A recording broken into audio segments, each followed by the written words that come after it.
Shuhai Ishiki. Tokyo Drink. Just leave the world behind. 音が進化した。人は Are you tired of not being able to afford the fucking free-to-play games that are coming out all the time? I know I am with their fucking $8 price tags. That's highway robbery, for fuck's sake. But boy, do I have a solution for you. Now you can experience all those fucking cool-ass games at half the price. You like God of War? Yeah. Well, how about simple 1500 series volume 63, the gun shooting 2, Fighters Man 2? Yeah. How about simple 2000 series volume 60, the Tokusatsu Henshin Hero? So go on, grab your mom's purse and get some fucking loose change. She won't notice, and if she does, she won't mind. If she does, fuck. So, Mom, dude, Mom's a lame, games are cool. And on discussion. Woo! So yeah, that's all I need to know about the Simple series, right? No? Damn. I knew the games were simple, but I didn't think you were simple too. Fine, I guess I'll spell it out for you. The Simple series of video games are Bandai Namco's little line of bargain bin type games. It started out as Simple 1500 series for the PlayStation, 1500 being literally the price of the series, 1500 yen, which is about like 10 big ones. But the Simple series kept going and they ended up putting out the games for like almost every console imaginable, like PS1, PS2, DS, Wii U, all the way up to like current day consoles. Like there are Simple PS5 games out there. And some of the Simple series games are actually really good, and they got popular enough that they spawned series of their own, like One Chambara, which I personally never played, but I mean, just look at it, I'm gonna play it after this, dude. But I've always been interested in this series, because just imagine like the hidden potential in all of these games. There's literally hundreds and hundreds of these Simple series games, so just think of the diamonds in the rough, of the hidden gems hiding in there. So I thought I'd randomly pick a few simple games and just talk about them. And by randomly, I really do mean randomly. I put like over 50 games in a randomizer and spun it 5 times, so this should be interesting. Okay, without further ado, let's get to the first simple game.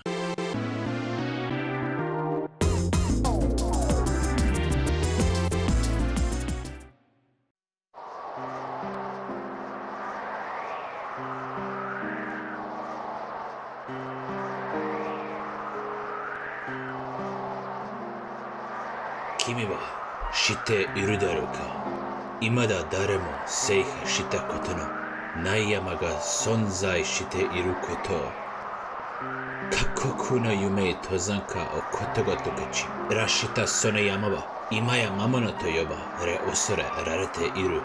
Aratara chōzensha mo mohaya arawarayu to shinai. Genson suru tozanka de kono joki o daha dekiru no wa もう君しかいない。世界登山家協会より依頼する危険な山を征服し、世界中の登山家の目を取り戻してほしい。補助隊員が必要であれば、世界登山家協会に加入して、いるものを使用して構わない。ただし、こちらで用意したマグナで賄ってくれ。君の活躍を期待している。以上。世界登山家協会より。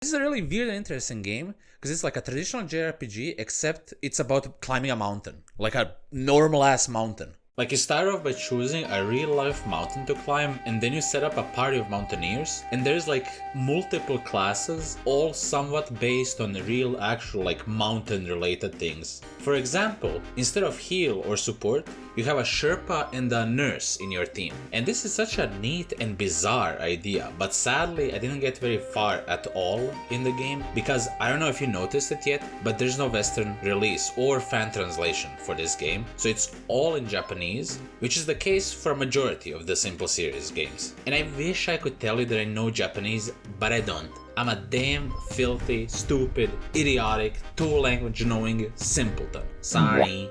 But yeah, I really tried to get into this game, but all I had was the Google Lens camera translate thing at my disposal, which, you know, actually kinda got me somewhat far in the game, but it was still a flawed system. And there's a lot of systems in this game that aren't really explained. I'm guessing the game probably came with like a manual that did a better job of explaining how to play the game than this single frame of instructions. But honestly, it wouldn't do me any good even if I had the manual, you know, on the account of me not knowing the damn language. Even though I didn't really understand this game, I can still appreciate it because I can tell that there's something there. And if it wasn't for like the language barrier, I think I would play it at least for a bit longer. But you know, before we move on, let me at least recap my great mountain climbing adventures.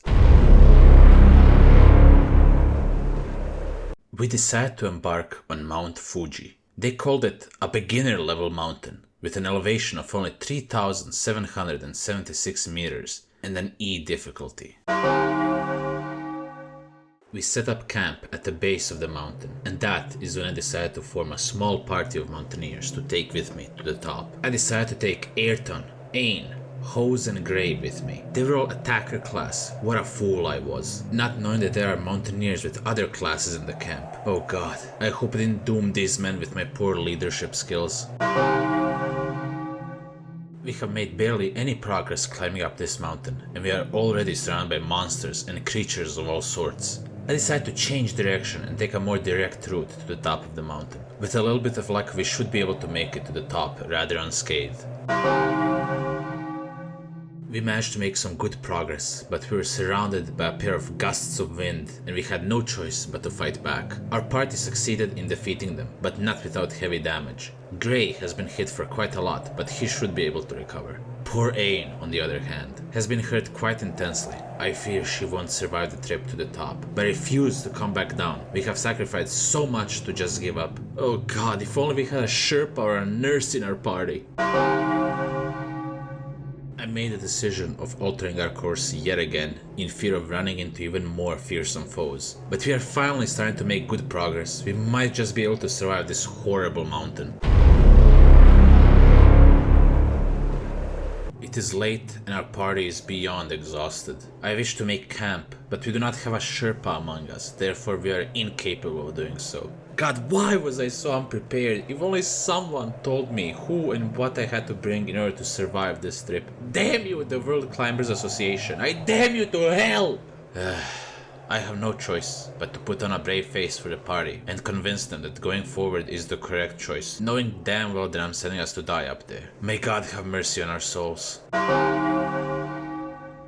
There is no God, or if there is a God, he has chosen to ignore our pleas. Perhaps it was not God, but me and my own stupidity and hubris that led us to this moment of utter desperation. It was so late and so dark, and we were so exhausted. We couldn't even see the ground beneath us, so how could we notice the guardian deity accompanied by 2 avalanches? As soon as they attacked us, it was over. With a single attack, the guardian deity took out the wounded Gray and Ain. Ayrton and Hose managed to survive, but they were swiftly taken out by the avalanches. As for me, I don't know how, but I managed to survive. I ran away and left my party members to die. Oh god, I am so sorry, please forgive me. Shortly after running away, I passed out and the next thing I know I was back at the mountain base. But not all hope is lost. The mountaineers back at the base informed me that they are getting a faint signal from my crew and that I can rescue them if I get to them within 24 hours. I am filled with determination. I will rescue my fellow mountaineers and restore my honor. This time, however, I will climb the mountain prepared and experienced. I have decided to take 2 attackers with me, Kane and Cecil. Along with them, I am also joined by a climber and a Sherpa, Oscar and Melos. Thanks to the Sherpa, now we will finally be able to set up camp and rest while climbing this damn witch mountain. As reckless as it may be, I made a decision of heading directly for my fallen comrades. We can't afford to waste any time getting to them. I just hope this time luck will be on our side. Luck was not on our side. Before we knew it, we were struck by a wind gust and 2 cases of altitude sickness. We were able to fend them off, but not before our Sherpa went ape and threw almost all of his supplies at the enemy. We were able to fend them off thanks to that, but we also lost tons of supplies as well. The Sherpa assured me that this is fine. We decided to press on. We came across a cave and decided to explore it in hopes of finding a suitable alternative for our lost equipment. After a bit of spelunking, I came across a coin. It's not optimal, but it has a certain charm to it. I have decided to keep it. We are so close to reaching our crew and the top. I was destined for this, I can feel it. We did it, we actually did it. We rescued my fallen crew and they are now safely recovering at camp. Morale is through the roof right now and we are so close to the top I can almost smell it. It calls for me, beckons me. I managed to convince the new crew to keep going to the top with me. There's no way we can fail. We have faced so many trials up until now and we prevailed through all of them. I'm thankful I came across that coin. Oh, I never noticed what an alluring shine the coin has. It's so pretty. What a fool I was. I had the top within my sights, but before I could reach it, we were once again ambushed by the guardian deity and 2 avalanches. This time, only one of us went down with the first hit, Cecil, but that little victory didn't matter much in the end, as we were swiftly taken care of. Curse me all you want, but I have once again decided to run away. But this time, I had a plan, a grand plan. I rescued a party once before, I can do it again, and this time I have my lucky coin with me. So I made my way back to the base camp, rallied my old crew and started the climb all over again. There's something almost soothing about being back here, doing this climb yet again. I have been on this mountain for so long that I'm starting to forget my life before the mountain. And why should I remember it anyways? What has life off the mountain ever done to me? Nothing. The mountain gives us excitement. It even gives us treasure, like that coin we found in the cave. We can hear it sometimes, whispering to us when no one else is around, telling us how there is a great deal of more coins to be found throughout the mountain, including an enormous pile of them at the very top. We managed to convince our original crew to come along with us, only because we swore to them that we'll rescue the second crew and immediately come back down. But we have already decided we are never getting off this mountain, ever again. This is our home, our sanctuary. These mountaineers just need a little bit of convincing to get on our side, and we know just the way to do it. There's another cave near the base of the mountain, and it's sure to have more of these precious little coins. We will let them hold on to these new coins we find, but only until they start seeing things our way. It's our coins, our treasure. We are the leader. We deserve to have treasure. We did it! We found our precious! Now surely they will see that the mountain is our friend, along with its treasures. We let Ayrton hold on to the coin for now, but we're watching him, making sure he doesn't try to run away with our precious. 2 frostbites and 2 altitude sicknesses. How could the mountain do this to us? We are her friends. We love the mountain. Why does it not love us back? Why?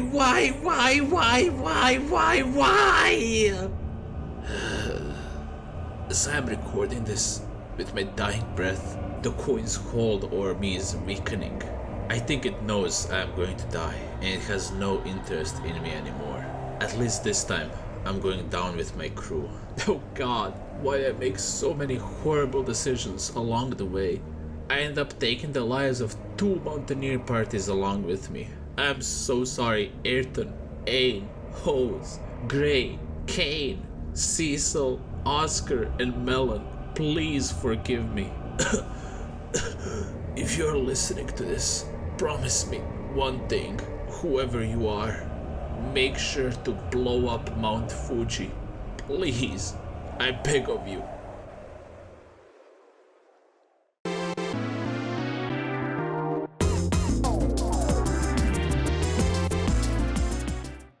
Ah yes, the iconic cube game for the PSP. We've all played this one, we all know this one, so you know, we can just skip this one and move on to the next game on the list. Okay, let's actually get, cubed up for real. Let's get cubing. It's Cubin time. Cube is a puzzle game released both in Japan and in the West for the PSP, so this time I can actually understand what all the text is supposed to say. But honestly, it's not like it matters. It's just a puzzle game where everything's a cube and there's no story or anything. They could have replaced all the letters with cubes and it would be the fucking same. Thinking about it now, that's probably why this game even got an English release. Like, they probably had to do the minimum amount of translating. I gotta admit, that's pretty smart. But this game has actually a really cool vibe. You're just a little cube, cubing it up in Cubetropolis, listening to banging top 40 cube singles, charting the United Cubedom Cube Singles Cube chart. Oh my god, I've just been spouting nonsense this whole time. Like I didn't even explain the game or anything.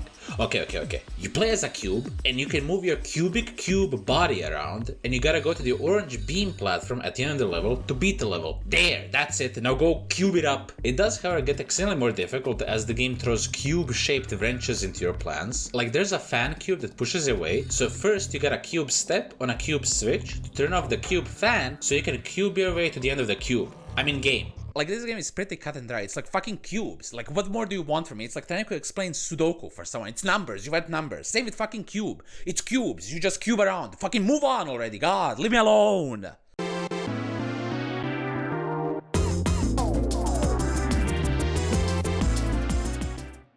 This one's a strange one. It's an airsoft video game, and it's called the survival game because that's what they call airsoft in Japan, the survival game. This is so bizarre to me because airsoft, like in real life, is just, it's already like a gun shooting simulation. It's like a battle simulator, but then they made a battle simulator, like that's what this game is. Like just cut out the middleman, just make like a war game, you know. Fucking why are they overcomplicating this? I really didn't know what to expect from this game, but it was actually surprisingly fun and competent. The controls were a bit whack in some regards, but there was nothing too insane. But in this game you literally compose a team of airsoft players and participate in tournaments, where you go up against other teams. And as you win these airsoft battles, you earn money, which you can use to buy better gear for your team. Like you can buy pants, glasses, hats, but you can also buy better airsoft guns and attachments for those guns. Also, each of the stores that sell these things to you have like an actual logo and store name when you open the menu. I'm not sure, but I think they're like parodies of actual airsoft stores you can find in Japan. It reminds me of the store with the banging music that Iwai has in Persona 5. It's actually pretty in-depth for a $10 game. Like these simple series games keep surprising me. And it turns out that airsoft was and still is pretty huge in Japan, so it makes a bit more sense why this game was made, but it's still a bit ridiculous that this even exists. You know, I think I said pretty much all you can say about this game, so let's just move on.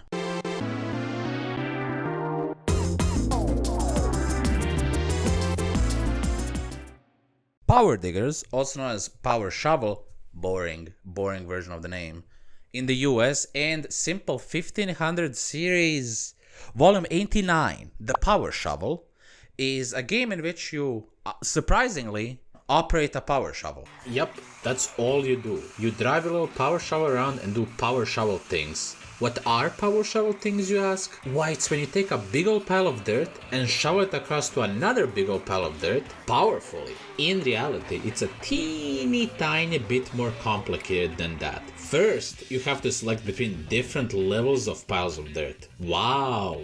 But that's not all. You can even take an exam to acquire a power shoveling certification. It's a far cry from being forklift certified, but it's still pretty neat. I sadly wasn't able to get certified. I really tried. This fucking exam is actually surprisingly difficult. I still feel like I could drive a real power shovel after this harrowing gauntlet of an exam. I will say though, these simple series games were really ahead of the curve a lot of the times, because I feel like simulation games are all the rage nowadays. Like even I'm obsessed with them. I bought a whole ass steering wheel just so I could fully immerse myself in the world of Euro Truck Simulator, even though I don't even have a driving license IRL. And here we have a game from the distant year 2000, really kind of nailing the vibe of like modern simulation games, where it's like in-depth but not too in-depth, and you're able to just pop off and shovel some shit powerfully. Also, the music is a banger. The whole game is a banger as long as you're into power shovels. If you're not, then, you know, there's not much for you in this one. You should just skip this one. Oh yeah, there's like a special version of this game that came with like a power shovel controller, and if you want to see more of that monstrosity, or you just want to see more of this game in general, you should check out Happy Gaming House. They made like a seriously amazing video on the controller and the game. It's like really good, way better than this one. I'll have it like linked somewhere. Okay, now that I'm done glazing a random YouTube channel, let's move on to the last but certainly not least game.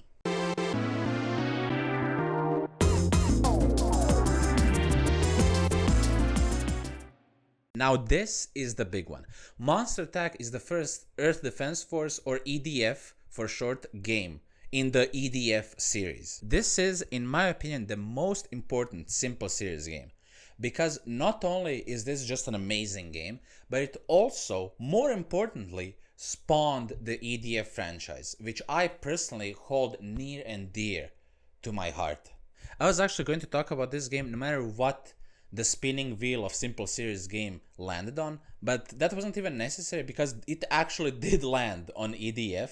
And also, yes, I know technically the Western release, which I will be playing, is called Monster Attack, but EDF is too iconic of a name and it's just like ingrained in my brain, okay, like since 8 years ago, so there's no changing that. So I guess that was just fate, you know, fate chose you, Strange Loop, need to inform the 3 people maybe watching this game that EDF is cool, even though it's cool, despite many.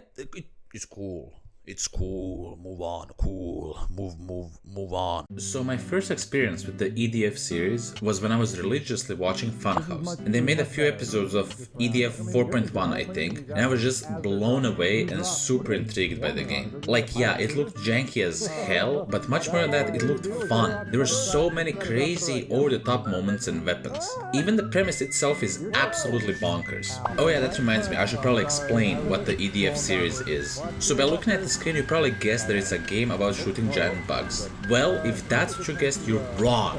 Dead fucking wrong. In EDF, you actually shoot aliens that just happen to look exactly like giant bugs. But they're in fact a race of aliens invading Earth. And that's where the Earth Defense Force comes in. EDF is humanity's last line of defense against these damn space bugs. Okay, now that I have very shittily explained the core concept of the EDF games, let's circle back to me discovering EDF. So there I was watching Funhouse, being blown away by the game and Funhouse, honestly, and I knew I had to try it. But what also struck me was how fun the co-op aspect of the game seemed. Like you can play with up to 3 people just mowing down waves of gross aliens. So fucking cool, dude. And back when I was in college, I actually managed to convince a friend of mine to play EDF 4.1 with me, and oh my god, it was so much fun.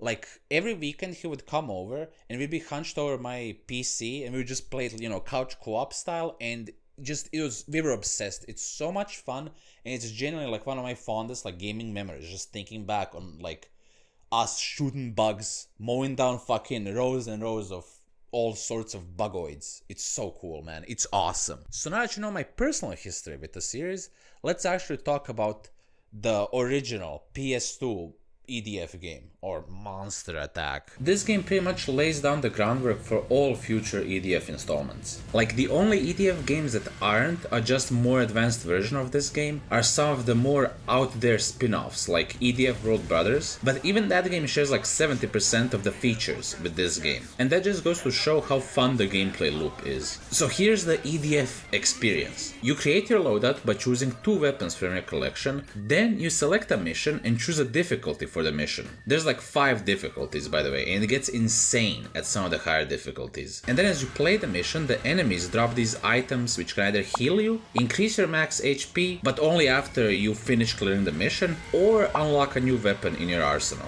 And that's it. It's amazing. So simple, get it, yet so much fun. The future installments do mix it up a bit by having different classes which have completely different playstyles and weapons for them, but in this game you're just the default soldier guy, but the core gameplay loop is still the same and I love it. Now that I think about it, this might be the first looter shooter game. I mean, it's definitely a looter shooter, but I'm just not sure if there were any before it. So I just googled it, and Wikipedia says that the first looter shooter was Hellgate London, which came out in 2007. And side note, I think I should make a video on that game because I really liked it when it came out.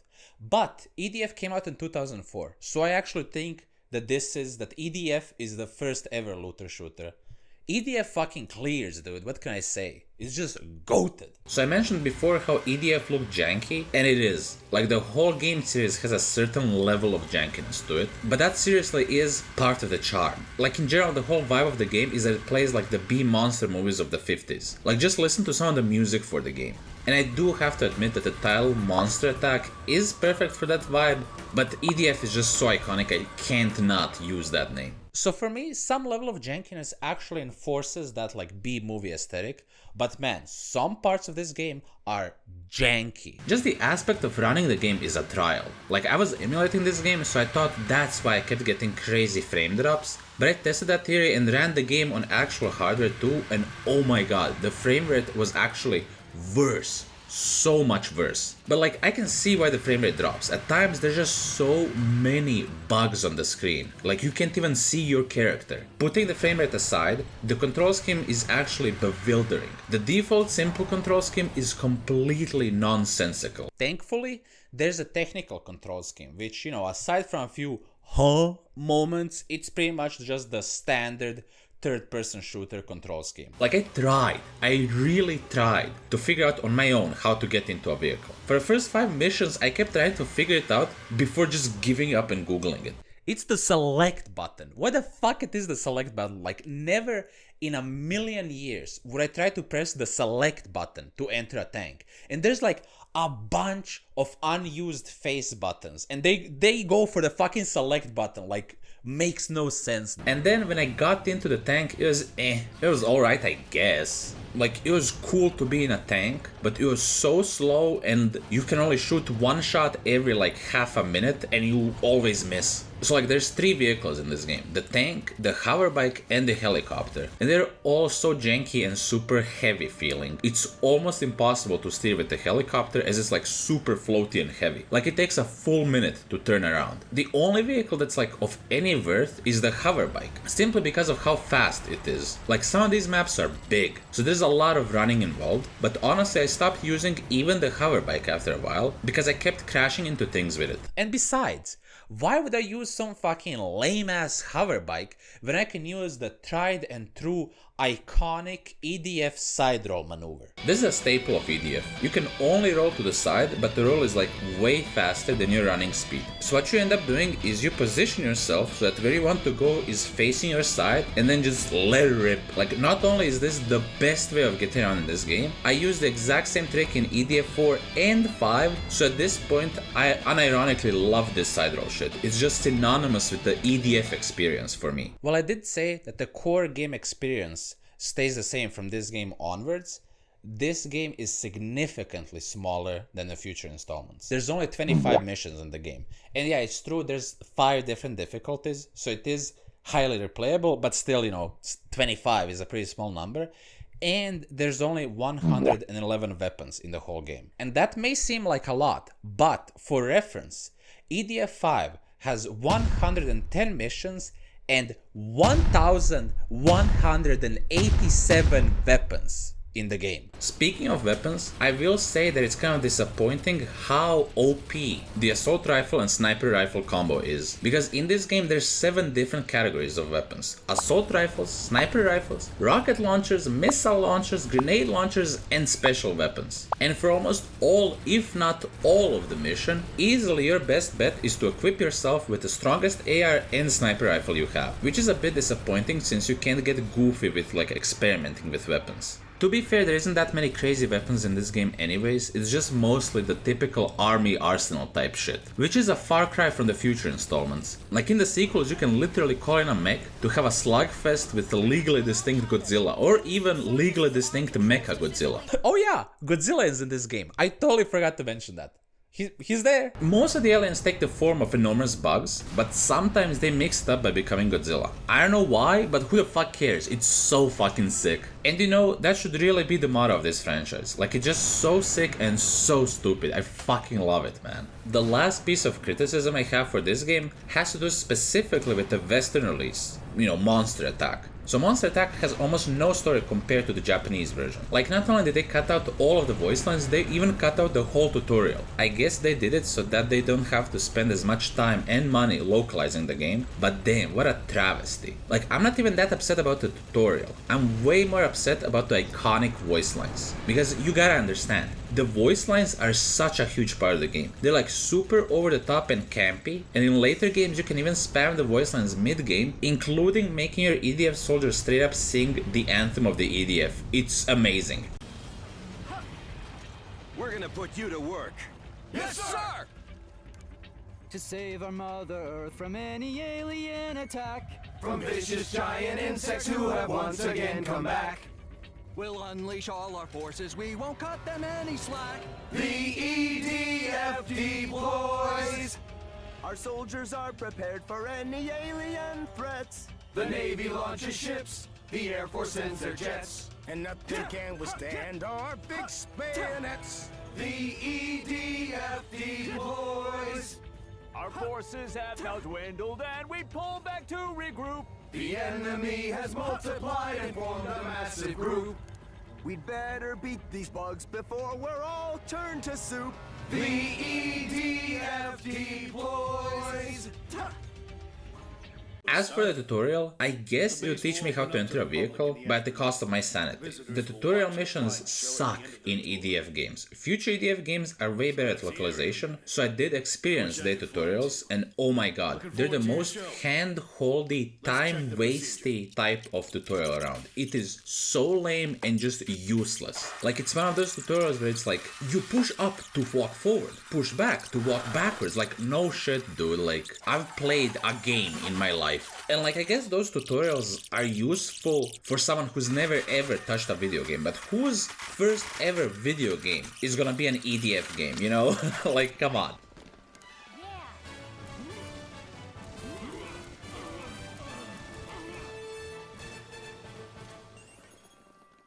That was the last Simple Series game of the video, but I might actually do more of these videos because there genuinely is hundreds and hundreds of Simple Series games out there.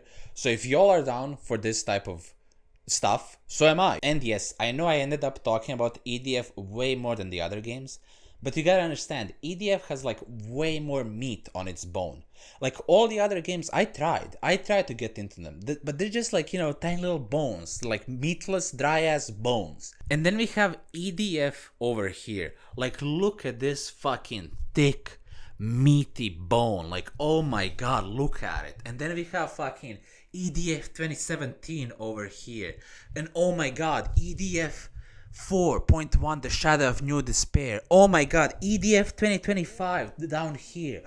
Up here, oh my god, look at this fucking thick meat fucker. EDF 5. Oh my god, dude, even EDF Iron Rain. Oh my, look just how fucking thick and girthy this bone is. I can barely fucking wrap my hand around it. Fuck, dude, it's so juicy.